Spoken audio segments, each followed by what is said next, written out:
محترم و مکرم ناظرین و سامعین، السلام علیکم ورحمۃ اللہ وبرکاتہ۔ آج کی تاریخ ہے 23 اکتوبر 2022 بروز اتوار۔ اس وقت کی بڑی خبر سے آگاہ کرنے جا رہا ہوں۔ محترم ناظرین، اتر پردیش کی یوگی حکومت کے ذریعہ کرائے جا رہے غیر سرکاری مدارس کے سروے کا کام 20 اکتوبر کو پورا ہو گیا ہے۔ سروے میں ریاست بھر کے 7,500 کے قریب مدارس غیر امدادی سامنے آئے ہیں، جنہیں غیر منظور شدہ بھی کہا جا رہا ہے۔ حالانکہ سروے کی پوری رپورٹ 22 نومبر ضلع مجسٹریٹ کے ذریعہ ریاستی حکومت کو ارسال کی جائے گی۔ وہی حکومت کی جانب سے بھی یہ صاف کر دیا گیا ہے کہ سروے کا مقصد صرف ڈاٹا جمع کرنا ہے، ان کی کوئی جانچ نہیں ہوگی اور نہ ہی کوئی مدرسہ غیر قانونی ہے۔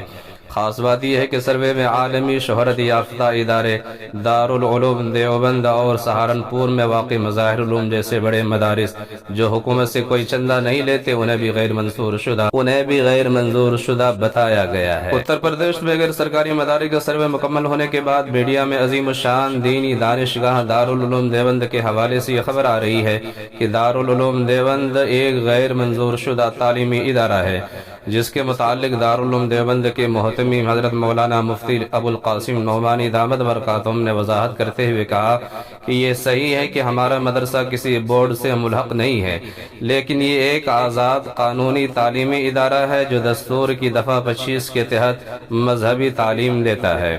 انہوں نے کہا کہ دارالعلوم دیوبند اگرچہ کسی بورڈ سے ملحق نہیں ہے، لیکن وہ سوسائٹی ایکٹ کے تحت رجسٹرڈ تعلیمی ادارہ ہے جو کسی بھی طرح کی سرکاری امداد نہیں لیتا ہے۔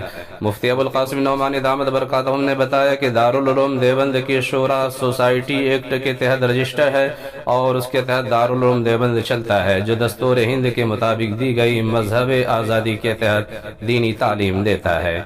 انہوں نے کہا سوسائٹی ایکٹ تعلیمی ادارے چلانے کے اختیار دیتا ہے اور جو ادارے اس ایکٹ کے تحت ہے وہ کسی بورڈ سے ملحق نہ ہونے کے سبب غیر منظور شدہ کہے جا سکتے ہیں، لیکن غیر قانونی نہیں ہے۔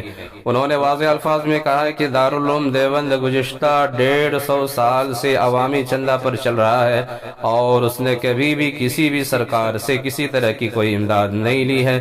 دارالعلوم دیوبند دستور ہند کے مطابق قائم ہے اور دستور میں دی گئی مذہبی آزادی کے تحت تعلیمی سرگرمیاں انجام دیتا ہے۔ دارالعلوم دیوبند کے محتمم مفتی ابو القاسم نعمانی دامت برکاتہم نے بے بنیاد خبروں کی مذمت کی ہے اور کہا ہے کہ ہمارے مدارس کا کسی سرکاری بورڈ سے الحاق نہیں ہے، لیکن ان کو غیر قانونی نہیں کہا جا سکتا۔ معزز ناظرین، امید ہے کہ آج کی ویڈیو پسند آئی ہوگی، لہٰذا حضرات سے گزارش ہے کہ چینل پر نئے تو چینل کو سبسکرائب ضرور کیجیے، ویڈیو کو زیادہ سے زیادہ شیئر کیجیے، کمنٹ کے ذریعے سے اپنی رائے کا اظہار کیجیے۔